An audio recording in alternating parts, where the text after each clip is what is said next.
Wishing you a nice day. Let's go on with some grammar on English lesson for today. We have to talk about countable and uncountable nouns, quantifiers such as many, much, a lot of, a little, a few, partitives, articles a or an, and indefinite pronouns some, any, no, every, and their compounds. Let's go on with countable nouns and the difference from uncountable nouns. When we talk about countable nouns, we may say that they have a singular and plural form. For example, a tree, two trees. We can use a singular verb or a plural verb. And we can count countable nouns. But when we are talking about uncountable nouns, we cannot count. For example, have only one form and no plural. Butter, there are no butters. Or we may always use a singular verb, sugar is sweet.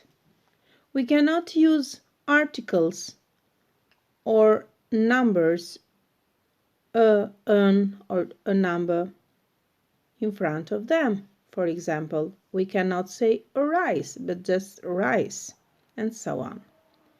Uncountable nouns are often abstract ideas, liquid and gases, made of smaller parts, materials, some food, and be careful, uncountable in English. Furniture, advice, work, news, information, luggage, money, and so on. To go on with quantifiers, much, many, a lot of. The words much and many mean a lot of, but we use much with an uncountable noun in singular and many with a countable plural noun. A lot of or lots of we use both for countable and uncountable noun. In everyday English, we normally use much and many in question and negative clauses.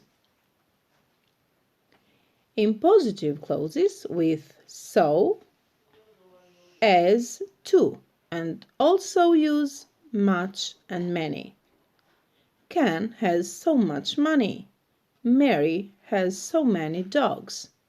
And so on with examples. When we use much or many means a large quantity of something. Much and many are mainly used in negative sentences and questions we just said. They are not common in affirmative sentence, though still possible.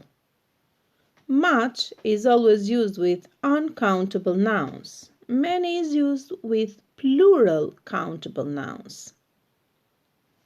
With affirmative sentences, we prefer a lot of instead of much or many.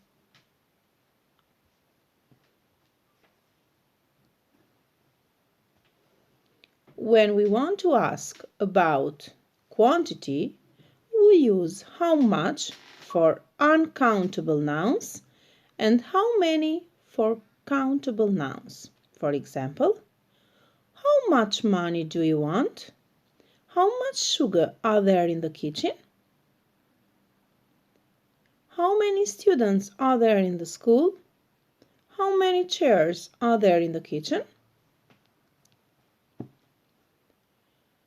But when we want to talk about a large quantity, but that is more than normal, we use too much plus a singular noun for uncountable nouns and too many plus plural noun for countable nouns. For example, there's too much salt in my soup.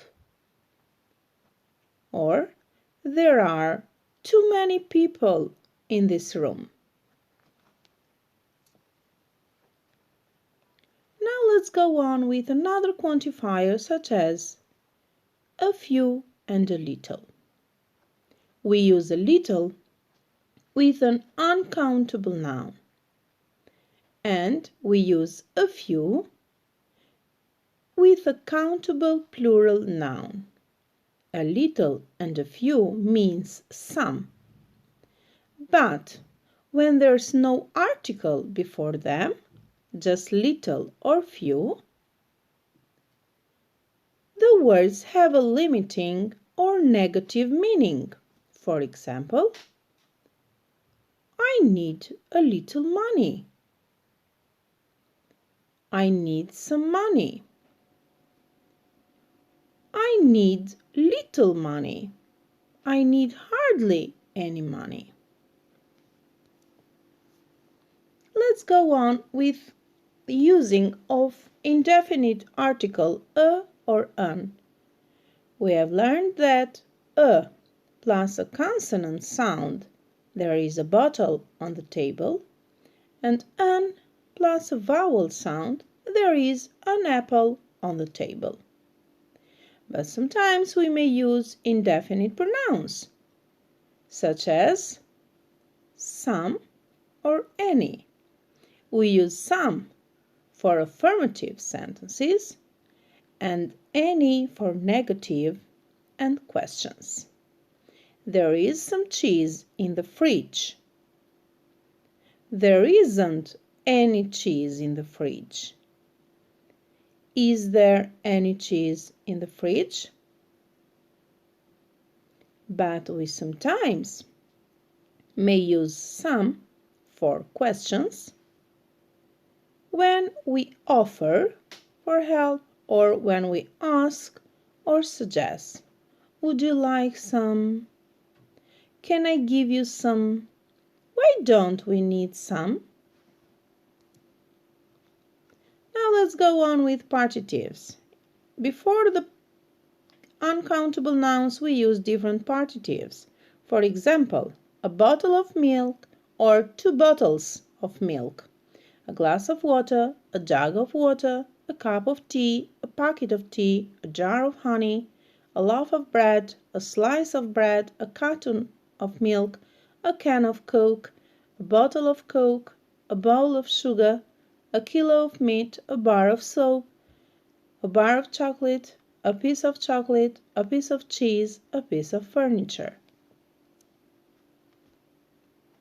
To go on with the last part of our lesson that has to do with indefinite pronouns some, any, no, every, and their compounds. We may form some, somebody, someone, something, or somewhere. Any, anybody, anyone, anything, anywhere. No, nobody, no one, nothing, nowhere. Everybody, everyone, everyone, everywhere. Be careful. Pronouns ending in one or body are used to refer to people. Pronouns ending in thing are used to refer things. And pronouns ending in where are used to refer places. Thank you for attention. Goodbye. Have a nice day.